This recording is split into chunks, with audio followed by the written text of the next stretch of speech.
Live from New Delhi, you're watching DD India Live, India's voice to the world. I'm Siddharth Bharadwaj. Coming up in the next 30 minutes.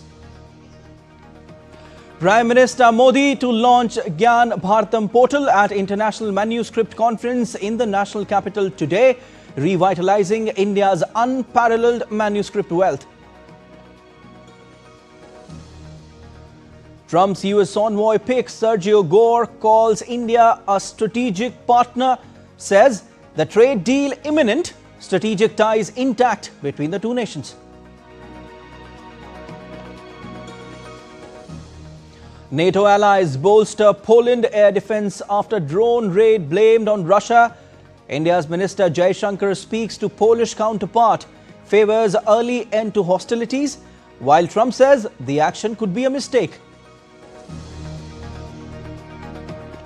Qatar Prime Minister accuses Israel of trying to derail Gaza peace efforts. Expected to meet US President Trump. UNSC condemns the recent Doha strikes. Former Brazil President Bolsonaro found guilty in coup plot, sentenced 27 years and 3 months in prison.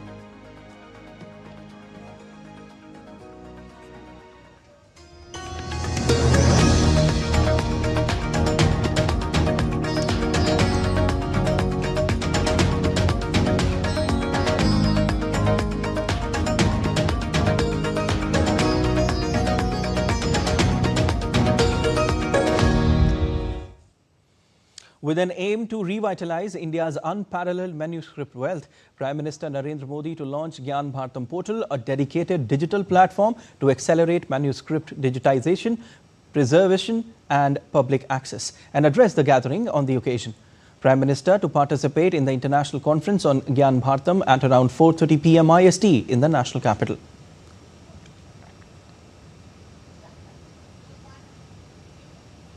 The Ministry of Culture's Gyan Bharatam is a landmark national initiative dedicated to preserving, digitizing and disseminating India's manuscript heritage. Marking the formal launch of the Gyan Bharatam mission, the ministry is organizing the first ever Gyan Bharatam International Conference on reclaiming India's knowledge legacy through manuscript heritage. Gyan Bharatam is part of a visionary national movement dedicated to safeguarding and disseminating India's vast manuscript wealth. It will serve both as a tribute to the nation's civilizational roots and as a forward-looking step towards the Prime Minister's vision of a Vikasit Bharat by 2047, where India emerges as a true Vishwaguru. US envoy designate to India Sergio Gore has said that Washington and New Delhi are on track to resolve hiccups in their relationship. Speaking at his Senate confirmation hearing on Thursday, Gore underlined that India is a strategic partner whose trajectory will shape the region and beyond. India is a strategic partner whose trajectory will shape the region and beyond. Under President Donald Trump's strong leadership, I'm committed to advancing America's interest in this important partnership. India's geographic position, economic growth, and military capabilities make it a cornerstone of regional stability and a critical part of promoting prosperity and advancing the security interests that our nations share. As Secretary Rubio noted, India is one of the most important relationships our nation has in the world. If confirmed as ambassador, I will work to deliver on the President's agenda and advance U.S. interests by increasing our defense cooperation, ensuring fair and beneficial trade, deepening energy security, and furthering technology. He emphasized that India's geographic position, economic growth and military capabilities make it a cornerstone for regional stability and a crucial part of promoting shared prosperity and security interests. We might have our moment of hiccups right now. We are on the track of resolving that. Our relationship with the Indian government, with the people of India, extends many more decades. Indian diplomat Kshitij Tyagi delivered a sharp response to Switzerland at a UN Human Rights Council meeting, calling its comments on India surprising, shallow and ill-informed. The response came a day after Switzerland called on India to protect the minorities and uphold freedom of speech and expression. I would like to respond to the surprising, shallow and ill-informed remarks made by Switzerland, a close friend and partner. As it holds the UNHRC presidency, it is all the more important for Switzerland to avoid wasting the Council's time with narratives that are blatantly false and do not do justice to the reality of India. Instead, it should focus on its own challenges such as racism, systematic discrimination, and xenophobia. As the world's largest, most diverse, and vibrant democracy, with a civilizational embrace of pluralism, India remains ready to help Switzerland address these concerns. And India's Vice President-elect C.P. Radhakrishnan will take oath today at Rashtrapati Bhavan in Delhi. President Draupadi Murmu will administer the oath of office to Radhakrishnan. On Wednesday, the Election Commission certified the election, declaring Radhakrishnan as the 15th Vice President of India. Ceremony at the Rashtrapati Bhavan. Radhakrishnan, who was set to win at least 437 votes, bagged 452 votes, indicating cross-voting by India MPs. India candidate Sudarshan Reddy lost the elections by a margin of 152 votes. India's Union Minister for New and Renewable Energy Prahlad Joshi on Thursday launched a Rs 100 crore call for proposals to support startups working on green hydrogen innovation. The announcement was made at the first annual Green Hydrogen R&D conference organized by the Ministry of New and Renewable Energy in the national capital, New Delhi, where 25 startups are showcasing their innovations. The scheme will provide funding of up to 5 crore rupees per project for pilot projects in areas such as hydrogen production, storage, transport and utilization technologies. Addressing the event, Union Minister Prahlad Joshi said that the initiative is aimed at turning research into practical solutions that can power industries, clean cities and generate lakhs of new jobs across the country. Saudi Arabia Jewelry Exposition of Or Sajix 2025 kicked off at Jeddah Superdome on Thursday. The expo, that is organized by Gem and Jewelry Export Promotion Council of India in collaboration with the Consulate General of India in Jeddah, the Embassy of India in Riyadh and India's Ministry of Commerce and Industry, hosts over 200 exhibitors and is expected to attract more than 2,000 business visitors and international buyers. This landmark event aims to strengthen trade ties between India and Saudi Arabia while tapping into new opportunities across the Gulf Cooperation Council and global markets. India, which exported $32 billion worth of gems and jewelry in 2024-25, brings global leadership credentials to the event. And security forces in Chhattisgarh's Garhiyaband district gunned down 10 Maoists, included their Central Committee member Manoj, also known as Modem Balkrishna, in an encounter on Thursday. Security forces were conducting search operations to find if any more Maoists had been injured or killed in the encounter. The operation was started on Wednesday night based on information about the presence of Balkrishna and other armed Maoists hiding in the area. Based on the information, a joint team of the Elite 30, a specialized anti-Naxal force of Garhiyaband district, the Special Task Force and the Central Reserve Police Force's Elite Commando Battalion for resolute action set out on the operation. The annual joint exercise Gyan Bharatam 2025 was conducted from 8th to 11th of September at Pattaya, Thailand, focused on greater interoperability. In fact, the interoperability. The Indian Air Force and Royal Thai Air Force exchanged knowledge and niche tech in HADR, fostering mutual learning and operational synergy. The exercise reinforced bonds of friendship and strengthened strategic ties between India and Thailand.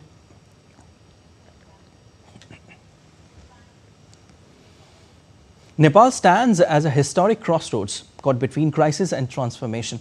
With youth-led protests shaking the very foundations of its political order, negotiations are underway. But no names have been finalized to lead the interim government in Nepal yet. From curfews in major cities to fresh political statements, the situation remains tense yet alive, with calls for change. The next report tells you more about a nation in flux. The streets of Nepal remain under curfew, but the rage of Generation Z is anything but contained. The youth-led movement demanding sweeping reforms has gripped the nation. Former student leaders urged forming a new government within parliament to address Gen Z demands and safeguard the republic through dialogue, reforms and law enforcement. Their key demands include a system of directly elected executives, fresh representation in parliament from the Gen Z generation, and full investigation into assets of every public official since 1989.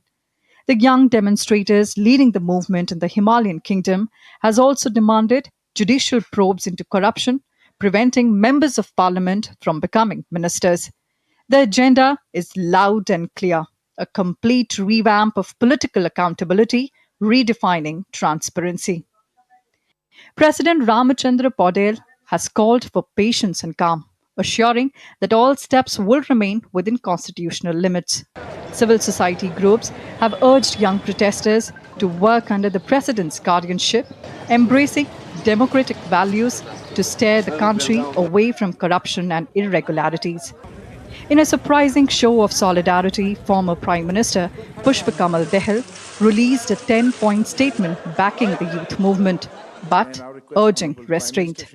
His words echo the long-standing demand of his Communist Party for systemic reform. Brihat Nagrik Andolan, a civil society group, says the Gen Z revolution must succeed under the president's constitutional guardianship. The Democratic Thought Society has urged all civil groups to unite, pushing for peaceful dialogue as the only way forward. The CPN UML2, from its central secretariat, insists on a political solution, but strictly through democratic measures. Amid unrest, a parallel story unfolds. Youth protesters have now taken to street cleaning campaigns, and in the fire-ravaged government offices, employees and volunteers are salvaging documents, rebuilding from what's left post-destruction. On the ground, curfews have been imposed in Kathmandu Valley until Friday morning. Tribhuvan International Airport has reopened under tight security, with tourists escorted by forces to ensure safe departures. But violence still simmers in several parts of Nepal. In Saptari, 192 inmates were prevented from escaping. In Ramchhap, 2 lives lost in clashes. And in hospitals across the country, the toll of this uprising grows heavier. 34 dead, more than 11,000 injured. A movement born in the hearts of Nepal's young now tests the resilience of its democracy. As leaders call for dialogue and protesters push for reform, the world closely watches as Nepal's Gen Z revolution unfolds. With inputs from Shweta Singh, Bureau Report, DD India. And still to come on this edition of DD India Live. Investigators find new lead in Charlie Kirk's assassination.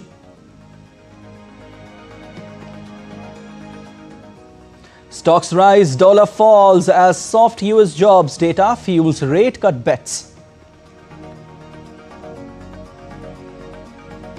Lakshya Sen to face Ayush Shetty in quarterfinals of Hong Kong Open badminton tournament today.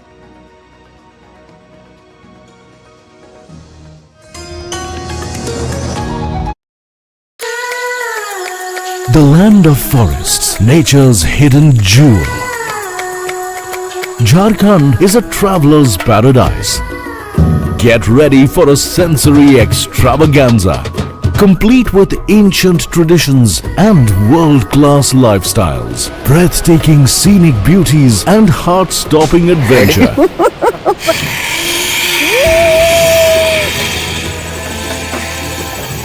Thousands of years of faith preserved in magnificent temples, marvels of new age infrastructure. Can I resist?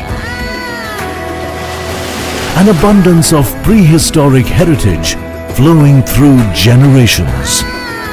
I've heard so much about the expertise behind this vibrant Sorai art. Discover new horizons. Discover yourself. Discover Jharkhand. Postcards from Jharkhand on National Geographic. Jharkhand will mesmerize you with majestic nature, rich heritage and colorful culture. Johar. Arey, it fits perfectly. Thank you. Full workout ho gaya. Ready?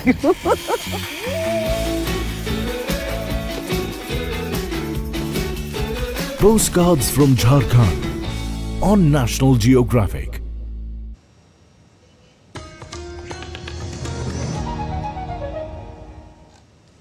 You're watching DD India Live. I'm Gyan Bharatam.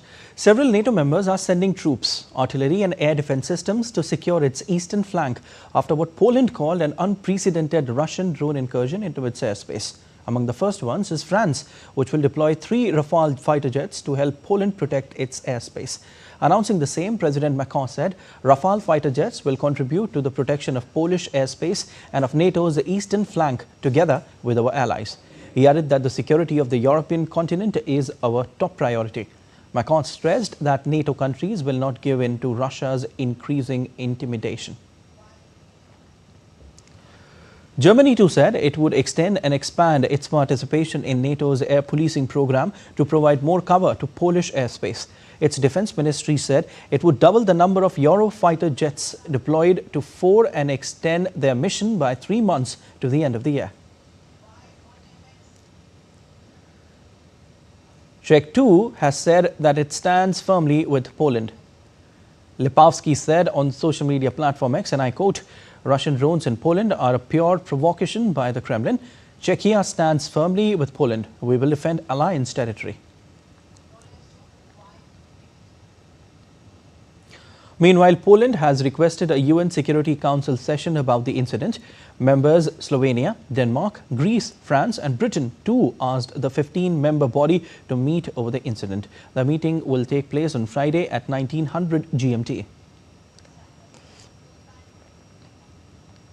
Meanwhile, Poland's Prime Minister Donald Tusk urged NATO allies not to pretend nothing happened.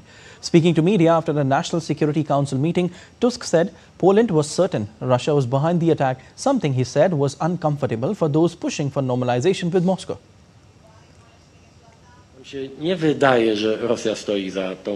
We don't think Russia is behind this provocation. We know it. However, I also understand that for all those who would like some kind of normalization, stabilization, some kind of policy of understanding with Russia, this situation is very uncomfortable. Because if what happened in the Polish skies on the night of September 10th is happening, it's hard to pretend that nothing happened.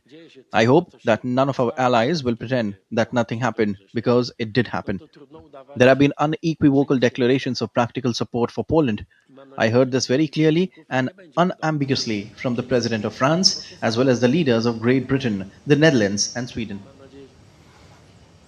Poland said 19 objects had entered its airspace during a large Russian air attack on Ukraine and that it had shot down those posing a threat.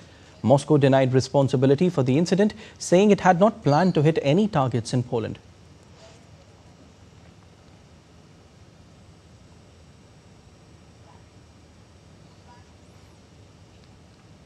India's External Affairs Minister S. Jaishankar spoke to Deputy Prime Minister and counterpart Radoslaw Sikorski on Thursday. He shared his concern about recent developments pertaining to Poland's security.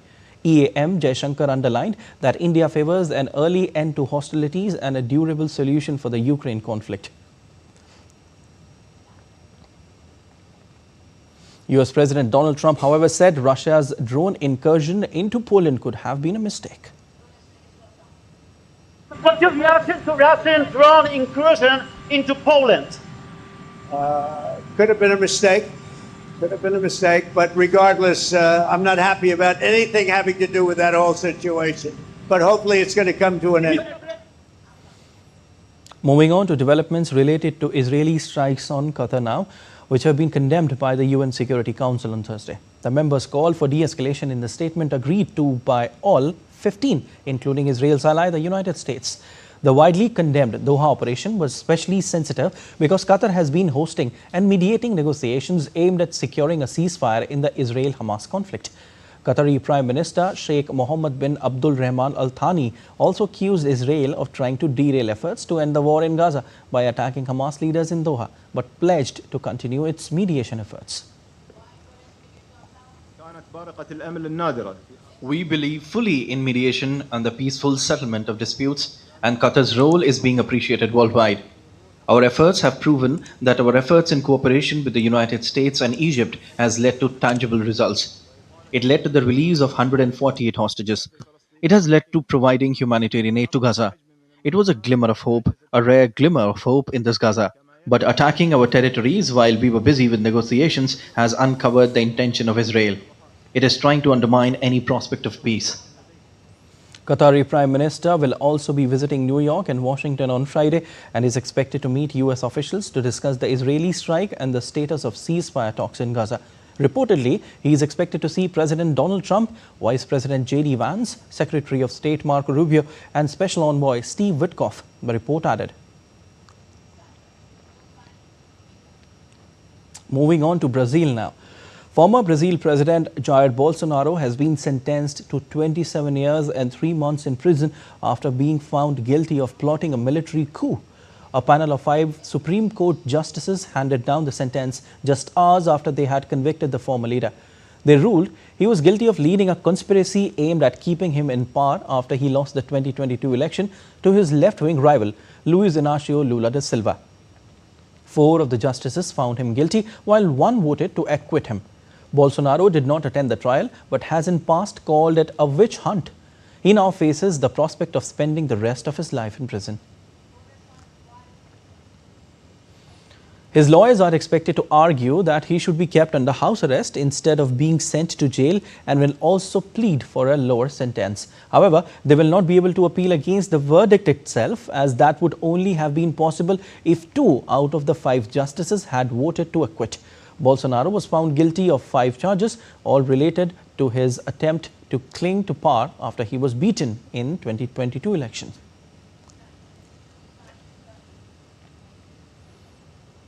South Sudan's first Vice President Riek Machar has been charged with murder, treason and crimes against humanity on Thursday for his alleged involvement in attacks by an ethnic militia against federal forces in March. Vice President has been under house arrest since March in connection with the attacks by White Army militia in the northeastern town of Nasir. Justice Minister Gang stated that 20 individuals, including former Petroleum Minister Puot Kang Chol, have been indicted, with 13 still on the run. The charges against Machar escalate a feud between country's 2 main political camps, the other led by President Salva Kiir. While international powers have repeatedly called for Machar's release, warning his detention could tip the country back into civil war.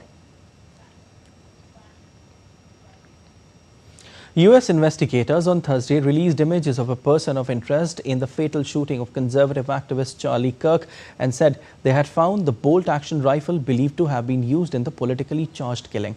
The shooter has not been publicly identified and investigators have yet to publicly discuss any motive. But US President Donald Trump told reporters that he had an indication of the killer's motivation. I'd say I think progress is being made. He's an animal, total animal, and hopefully they'll have him and they'll get him. What he did is disgraceful. Charlie Kirk was a great person, a great man, great in every way, especially with youth. And what he did, what this man did, was disgraceful. So hopefully we'll have him and we will deal with him very appropriately.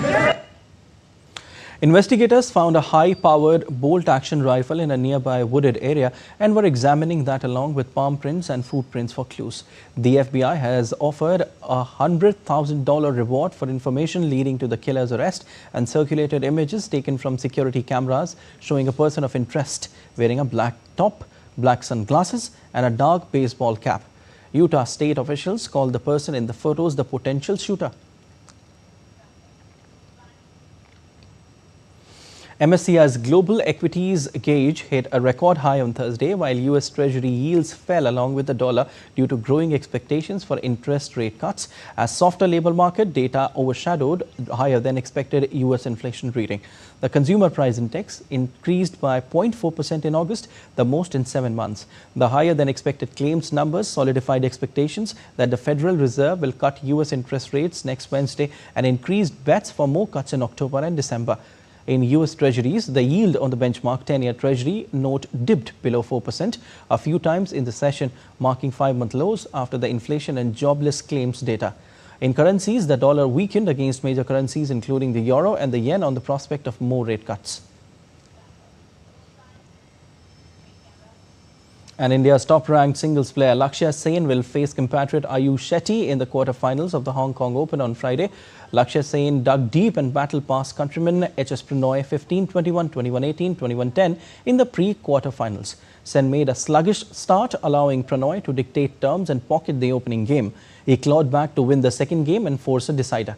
The Indian player wrapped up the match with ease, earning his 6th win in 9 meetings against Prannoy, while Ayush Shetty, who is the only Indian to win a BWF Tour title this year with US Open crown, upset world number 9 Kodai Naraoka of Japan 21-19, 12-21, 21-14 in the pre-quarterfinals. That's all for this edition of DD India Live, but let us know your thoughts on the news of the day. For those on the go, you can get all the latest news and updates from India and across the world on DD India mobile app. The app is available on both Android and iOS platforms, and you can scan the QR code on your screen to download now. We'll be back with more news as it breaks here on DD India. I'm Prasar Bharati from all of us here in Delhi. Thanks for watching DD India Live.